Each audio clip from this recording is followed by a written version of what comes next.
All right, Coach. First up is going to be Kellen Olson with Arizona Sports. Hey, Monty, just your thoughts on tonight's win.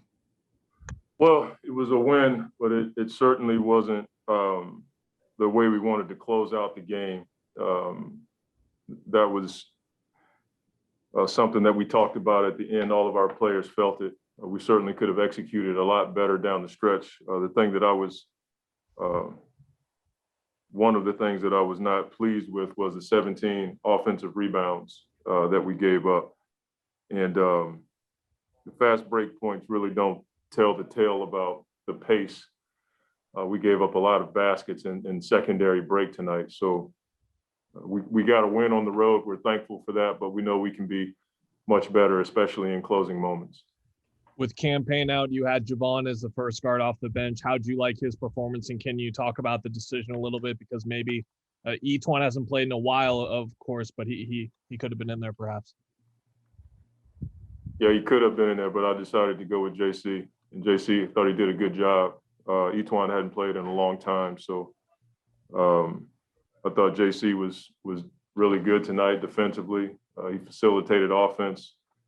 It was one of those decisions that I was pleased with, especially from a defensive standpoint. JC putting pressure on the ball and being in the right spots on offense and facilitating in our make offense. So we found out about Cam right before the game, and I thought our guys did a decent job of adjusting.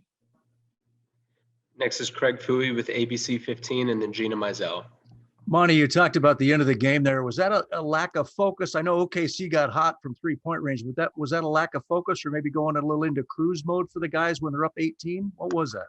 I don't think it was cruise mode, but I think it was, some focus lapses, and then they started hitting some threes. Any team in the NBA, if you give them confidence, they can get it going, and that's what they do. They don't shoot the greatest percentage, but they attack the paint and find guys for threes. So it's something that, we certainly can teach off of a win. And our guys understood. I talked to them about that whole situation after the game, and they all knew it. So it's not something that it's a surprise to them. We just got to be better. Next is Gina Mizell with Suns.com and then Dwayne Rankin. Hey, Monty, I guess to build off that last question, was there anything that popped up to you that maybe had popped up at earlier points in the season when there was some trouble closing games, or was it some just unique stuff to tonight? No, I'm sure there was some stuff that happened earlier this season that happened tonight. But the one thing I know about this team is we respond well when we have those types of moments in games. And, we certainly have to be better as we move on into the postseason for sure, but our habits have to be at a high level right now. And so it's a great way to teach, great way to learn after a win, and we will learn from it. Next is Dwayne Rankin with the Arizona Republic and then Cliff Brunt. Coach, it's always a situation of when to use the challenge, and it's that whole the game goes, and you say the players are always doing that circle, when to use it, when to use it. But you use it at the right time. Just maybe speak to what you saw and what was discussed and made you go with that challenge, because that was huge. Yeah, I just think those things are hit or miss, man. I'd love to tell you I'm that smart. Throughout the game, there were moments where I could have used it, and it just looked like there was contact. Didn't look like from the eye test there was enough evidence to overturn it. In that last situation, I had 2 timeouts, and so because we had the lead, I thought it was the right time to use it, and it just worked out for us. Just to follow it up, is there any conversation, or what's the conversation that's going on at that point? Are you turning to the bench and going, hey, what are you seeing? Because sometimes players, they always believe that the call didn't go their way. So I guess, go ahead. No, that time we have scenarios in our minds. All coaches do. We have scenarios that we go over with the staff, but that one had to be a quick decision for me because of the situation. Typically, we try to look to the bench to see if they saw contact, if we can rewind our footage fast enough to see if we can get a read on it. In that situation, I was just looking at the timeouts I had, the lead that we had as a team, and I just decided to make a decision to challenge. So it just worked out for us, and I'm grateful. All right, Torrey, we're going to start with Dwayne Rankin with the Arizona Republic. Corey, that was a wild finish there. How would you assess that? Was that more of what you guys didn't do, or more of what OKC was trying to do to get back in the game? I mean, they was competing. They was competing. They didn't give up. They kept fighting, and we just collapsed on our end. Like I said, we just got to do a better job of staying locked in and finishing our game, especially when we have a double-digit lead going late in the fourth. If we want to be a championship caliber team, we have to start finishing games like it against teams like that. Just a quick follow-up to you. One of the last times we talked to you, we discussed this same subject, and you essentially, was voicing the same thing you're voicing now. As it gets closer to the postseason, because we're basically 2 weeks out from it, what are, I don't want to call it tweaks, but things that you just noticed right off the top now that this has to change for us to keep us out of these kind of situations? I would just say holding each other accountable. Got leaders on this team, and we just have to do a better job of holding each other accountable, especially late in games. Make sure everybody's locked in and everybody's on the same page, and not having lapses like that, because everybody know in the playoffs that can't happen, because that'll cost you a game or cost you a series. So we just have to lock in and hold each other accountable. Next, we'll go to Gina Mizell with Suns.com and then Kellen Olson. Hey, Torrey, you've now been in the starting lineup for a handful of games. I'm just curious, what do you feel like works well with your game, kind of meshing with that starting group? I just try to come in and fit in like in any way that I know how, whether it's crashing the boards, hitting open shots, making plays for my teammates, defending at a high level, and then just being active out there, trying to bring as much energy as I can for this team. And like I said, just trying to fit in. I know we've asked you this question before, but just now I don't even know how many weeks you've been here now, but just where do you feel like you have most improved or just most gotten more comfortable now at this point than maybe when you first got here? Just learning spots, where guys like to be on the floor, Devin and CP and DeAndre and Kale, just learning their tendencies and spacing and just playing off of those guys, and everything else is pretty easy. I fit in easy. I just needed to get a feel of how those guys play together and how could I contribute to that. And that's what I've been doing over these last couple of weeks. Next is Kellen Olson with Arizona Sports. Hey, Torrey, Monty has spoken highly of your ability to get on the offensive glass. You grabbed 3 tonight. Can you tell us a little bit of just about your mentality there and trying to get extra possessions for the team? I would tell you my secret, but I don't want this interview to leak out and everybody steal my little secret on how I get offensive boards. Nah, but I don't know. It's just been something I always did since high school and college and overseas.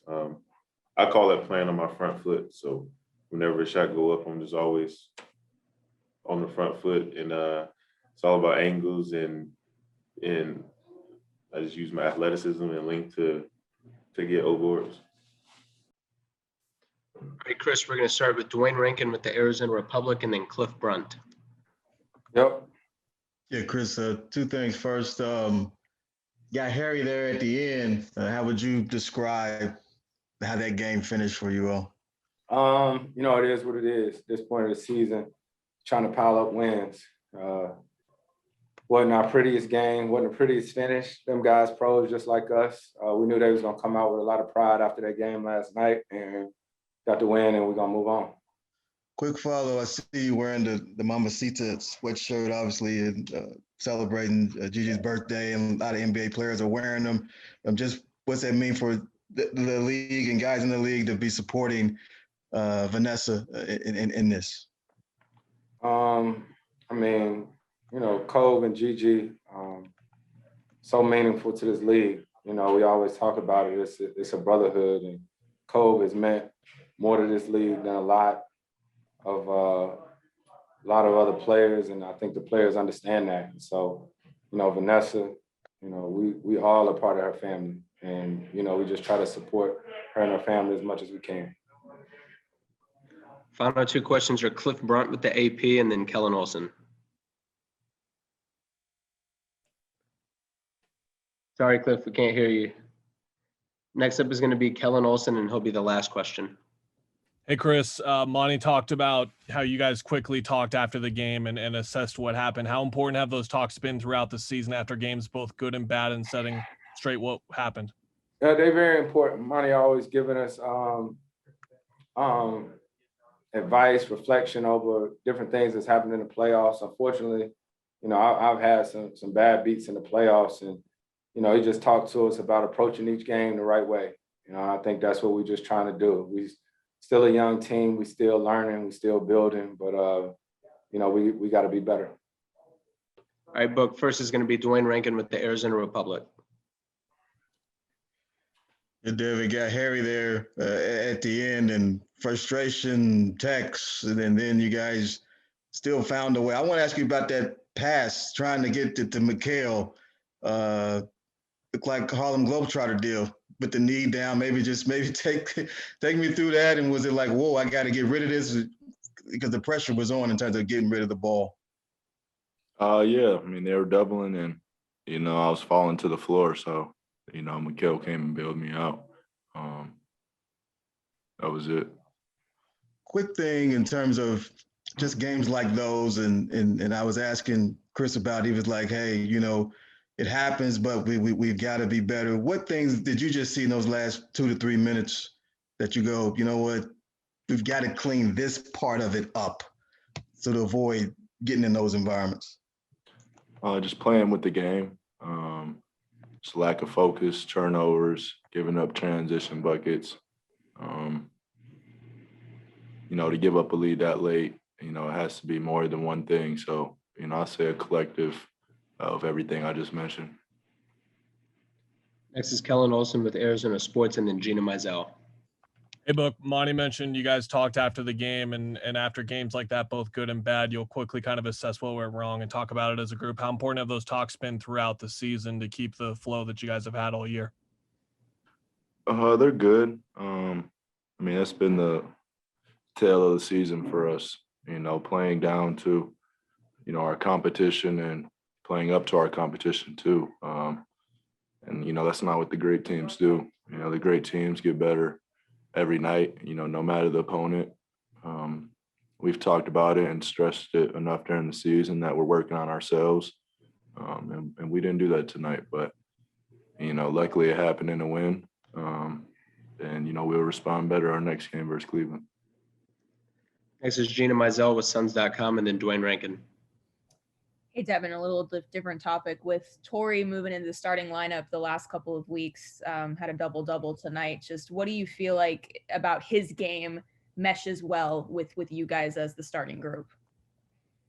Just the versatility, the ability to guard multiple positions, and just, being defensive minded, wanting to get stops. And then he's been making big shots for us, since he's been with us. He's crashed offensive glass and got us a bunch of extra possessions. So, he's been great for us, since we got him. Final question is Dwayne Rankin with the Arizona Republic. Devin, I looked on your Instagram yesterday, and you were wearing the Mamacita sweatsuit and celebrating Gigi's birthday. And obviously Vanessa put out a list, and you were on it and supporting that. Maybe just speak to that and what that means for you to be a part of that. It's an honor. I reached out to Vanessa and told her anything in all caps that she needs. I'm here for it. Once they started the Mamacita and Mamba, clothing brand, I think it was a good first step, to take care of our team and the Mercury and make sure everybody had the sweatsuit. So, to be a part of it, is obviously an honor to me. And I'm always here for them.